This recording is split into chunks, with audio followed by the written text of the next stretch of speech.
I used the Parblo Intangbo X7 tablet to make this animation, so stick around to see how it turned out. Welcome to the Mind Palace, my name is Spywi, and Parblo sent me their Intangbo X7 drawing tablet to make this review. The box comes with the main tablet, a cleaning cloth, a drawing glove, quick start guide, the drawing pen, the cables, and some extra stuff like a pen holder, USB-C converter dongle, and a few hidden surprises, like the fact that this metal clip comes off of the pen to become a pen nib tweezer, or that the spare nibs can be stored inside the tip of the pen, which is actually really handy for travel. The tablet itself is pretty compact. It's roughly the size of my 11-inch iPad Pro, and it is incredibly thin. There's the main drawing surface here, as well as a set of buttons and two dials on the left-hand side of the tablet. The top dial is a mode switcher, which allows you to switch between modes like phone,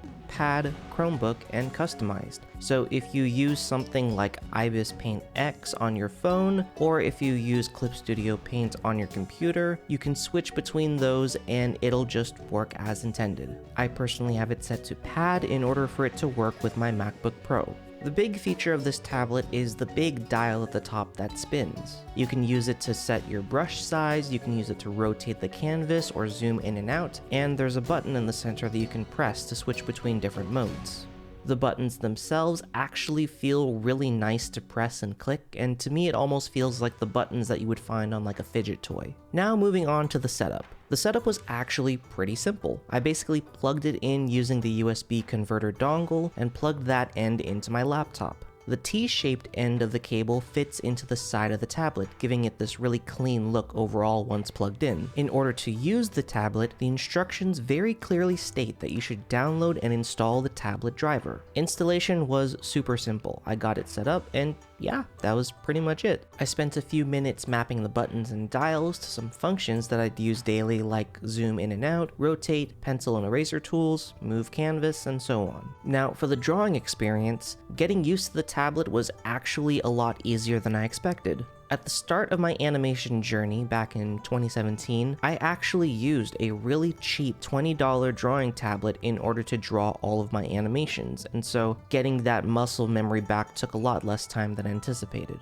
Of course, being a lefty and having the dials on the left-hand side, it proved to be a bit of a challenge, but thankfully in the tablet driver software, it was really simple to just flip everything around and voila! I can use the tablet with my left hand and then manipulate the tools and canvas by pressing the buttons with my right hand. Other than that, my animation experience stayed pretty much the same. I drew in Clip Studio Paint the entire time, so it was easy to set up my workspace exactly how I'm used to on the iPad, and I just got to work. I could use the tablet to sketch, draw line art, write words, and even complete most of the pre-production and main animation portion just using the Intangbo X7 alone. It's not perfect. After all, I've only used this tablet briefly and I wasn't 100% used to using it, but there's definitely big potential for beginner artists who need something that's easy to set up, has buttons and dials to give them extra functionality, and honestly, it just feels really nice to draw on, and that's coming from someone that draws on the iPad for a living. Additionally, as someone who is on the go often, there is a massive advantage to having such a thin tablet and only one cable. One of the drawbacks of using something like a Huion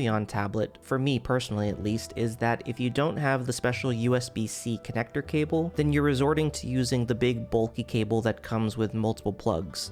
Plus, Huion tablets themselves can get pretty bulky, so if you want something with a fast setup and a compact travel profile, I'd definitely be fine traveling with this setup. So what exactly are my final thoughts on this tablet?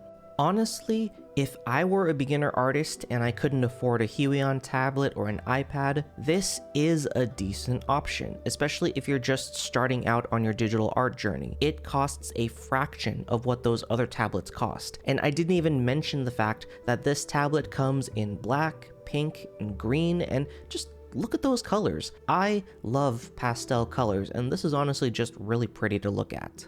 Is this something that I would keep in my personal arsenal? Probably not, but to be honest, I would rather give it to a close friend or a younger family member who may want to start out in digital art but can't afford to buy a tablet of their own. This tablet may not be personally for me, but this is the one that I would definitely recommend you try out for yourself. There's going to be a handful of links in the description of this video, including some Amazon links, as well as Parblo's official website, where you can check out not only this tablet, but all of the other products that they offer. It's actually really cool seeing the entire spread of products that they offer. In addition to screenless tablets, they also have drawing monitors, and honestly, these look really cool. I would love to try one of these someday. But now, this is the moment you've all been waiting for. This is the animation that I created using the Parblo Intangbo X7 drawing tablet. Enjoy. Parblo sent me their Intangbo X7 graphic tablet, and of course, I got it in pink. It's a bit weird trying to switch from iPad to a screenless tablet, but I was up for the challenge.